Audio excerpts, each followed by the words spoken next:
एक खास शख्सियत के साथ मुलाकात।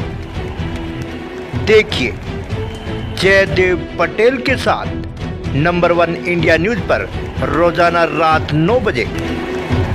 नमस्कार व्यूअर्स, मैं जयदेव पटेल और आप देख रहे हैं नंबर 1 इंडिया न्यूज। आपका एक बार फिर स्वागत है एक खास शख्सियत के साथ मुलाकात प्रोग्राम में। आज हम बात करेंगे नेपाल में राजशाही की बहाली और हिंदू राष्ट्र की मांग को लेकर राजधानी काठमांडू में प्रदर्शनकारी और पुलिस के बीच हुई भारी हिंसक झड़प में कई लोग घायल हो गए तो वही एक व्यक्ति की मौत भी हो गई। ऐसे वर्तमान हालात कैसे हैं और हिंसा के पीछे क्या कुछ मकसद था, इन तामुद्र बात के लिए हमारे साथ खास मेहमान है नेपाल के पूर्व प्रधानमंत्री उपेंद्र यादव। उपेंद्र यादव जी, आपका बहुत बहुत स्वागत है आज हमारे प्रोग्राम में। बहुत बहुत धन्यवाद जी उपेंद्र यादव जी, आपसे मेरा पहला सवाल है कि नेपाल की राजधानी काठमांडू में हुई हिंसा को लेकर वर्तमान स्थिति कैसी है और इसके पीछे की क्या वजह रही? अब देखिए, इसकी इस तरह से कारण है कि 35 सालों से कांग्रेस और कम्युनिस्टों ने नेपाल में राज किया,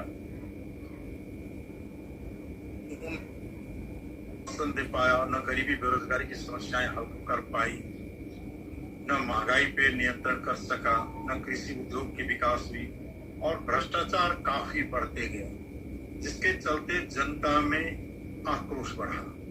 अभी क्या है कि सरकार निकम्मे है, कमजोर है, भ्रष्टाचार व्यापक है और लोगों में आक्रोश है, जिस वजह से राजावादियों ने छोटा सा प्रदर्शन किया, लेकिन लोगों का आक्रोश जो है उसमें हिंसा, हत्या, तोड़फोड़ और आगजनी की घटनाएं घटी।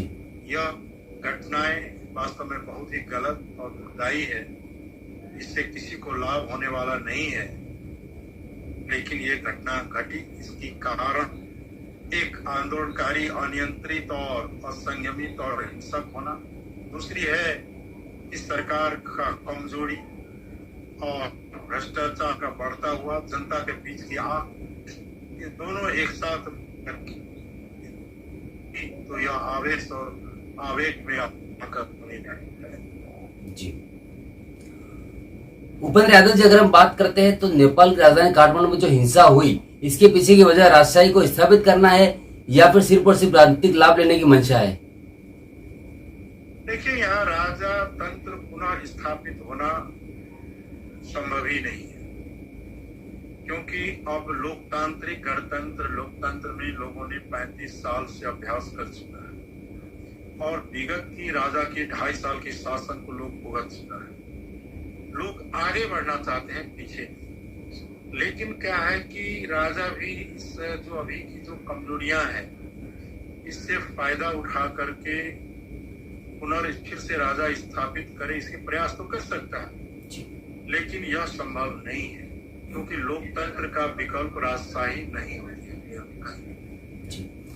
उपेंद्र यादव जी, नेपाल में पिछले 17 सालों में लगभग 13 सरकारें बदल चुकी हैं। क्या यही एक वजह है कि जनता का मौजूदा व्यवस्था से भरोसा उठता जा रहा है? एक कारण ये भी कि राजनीतिक अस्थिरता, भ्रष्टाचार और कमजोर सरकार जो जनता की मांगों की बुनियादी आवश्यकताओं का ख्याल रखे और उसे पूरा करे, इसमें सक्षम नहीं, इसलिए आक्रोश बढ़ा है। वो आक्रोश के परिणाम है, या कोई राजा को ला करके समस्याएं समाधान होगी मुल्क का, या तो कोई सोचता ही नहीं जी। लेकिन यह सरकार के प्रति का जो आक्रोश है उसका भी रिजल्ट है जी। उपेंद्र यादव जी, नेपाल हिंसा पर पूर्व पीएम प्रचंड का कहना है कि नेपालियों के उदारवादी दृष्टिकोण को कमजोरी न समझे राजतंत्रवादी, इसके क्या मायने? अब वो मायने तो वही बताएंगे, लेकिन अभी आवश्यकता है शांति। अभी तो नॉर्मल हो चुकी, शांति बहाल करे और जनता की जो समस्याएं हैं, मुल्क की जो समस्याएं हैं उसे हल करे, यह अपने आप खत्म हो जाएगा।